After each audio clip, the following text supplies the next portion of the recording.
Well, not much season yet.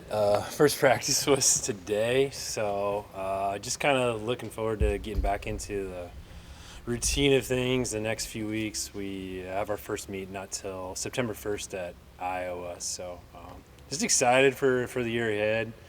Did a bunch of digging this summer. Rob helped out a little bit. We found out it's technically the 40th anniversary of cross country at Creighton for the women, 40th consecutive year for the men. The men's history is like really weird. A little bit in the 20s, a little bit in the 30s, and to get in the 60s and all these things. But we're going to try to have a good year and celebrate some of the things that we've accomplished over the last few years, especially. And looking forward to the teams we have coming in, both men and women. Great recruiting classes coming in, and quite a few of our top group back from a year ago. Any questions for Chris? I guess, first and foremost, having Danielle there, how's she doing, and how much juice does it give that group having your? Yeah, she's back. She's healthy. She's ready to roll. She had a pretty good spring on the track, good summer training as well.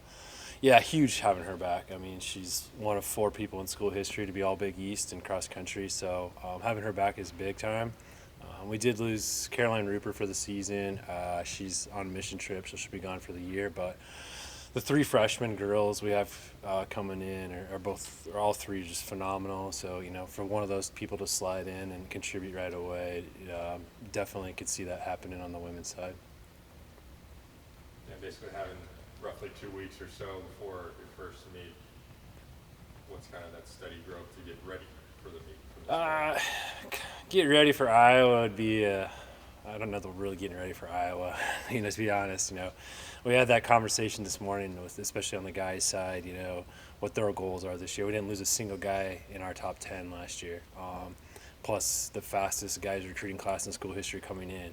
And so that was a big conversation this morning, in the guys group is what the season looks like for them. And not saying we're looking past Iowa meet, but we're going to train through Iowa. We're going to train through that second meet at Nebraska. And that in the third meet of the year, that into September, looking towards that Gans Creek meet in Missouri. That'll be the first big competition that we're really trying to set ourselves up for. And then our home meet, 2 weeks after that, and then it's Big East Championships. And that goal for Big East and the regional meet this year is really where we're trying to set things up for, especially on the guys program. I know you've been excited about the recruiting class. When you have kind of processed their times at the high school level. How D1 ready do you feel that group could possibly be by the end of the year? Big events happen, and how much competition do you see that facilitating throughout your veteran group? Yeah, I think it's just going to raise the bar. I mean, across the board, with the exception of one athlete ever on the guys' side, Ryan, who's going to be a junior this year. The slowest guy we brought in this year would have been the fastest guy ever in school history before. So talk about raising the bar. That's huge.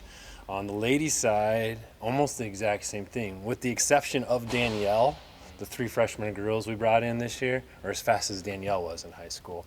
And so if you look at how those athletes have performed over the last couple of years in our development and how we've gotten them to where they are now and what we hopefully are able to do with this group of freshmen guys and ladies both. The challenge is that the 7 guys on the guys side we had that ran at regionals last year all run top times in school history. Every single one of those guys at that regional meet was an all-time top mark in school history. And so to displace one of those guys, it's going to take something special. At the same time, Evan Krause was the 9th fastest high schooler in Colorado State history, walking onto campus and going through his first practice today. Tommy Murray lost 1 race his entire senior year of high school. And then, Blair, he's 3 seconds behind those guys as far as track times. And so that group of freshman guys is going to look to contribute too. There's going to be a lot of competition for those spots, and I think that's just going to continue to raise the standard and the bar for us as well. Coach, how much of a spark Tommy Ward qualifying for the track regionals? Does that provide any energy for your program moving forward? Yeah, that's huge. I mean, you talk about just the excitement that brings, having Tommy qualify for the first ever, Creighton athlete at an NCAA regional last spring, and just that energy. Tommy's back and Marcos is back, and that group and just seeing what that's bringing as far as energy goes.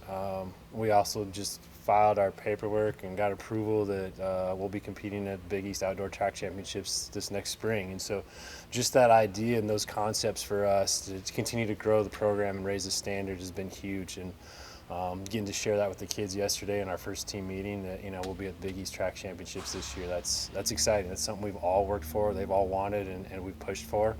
We've had support around here to make that happen. It started with Raz, and Marcus has helped us get to where it is now. It was a process, but those things help in every aspect. They help us with our team vision, but they also help with recruiting. They help with differentiating our goals and setting up athletes differently in the spring than they were in the fall. And so those things are all going to help us raise the standard of the bar around here and continue to push for improvements in the Big East and the region.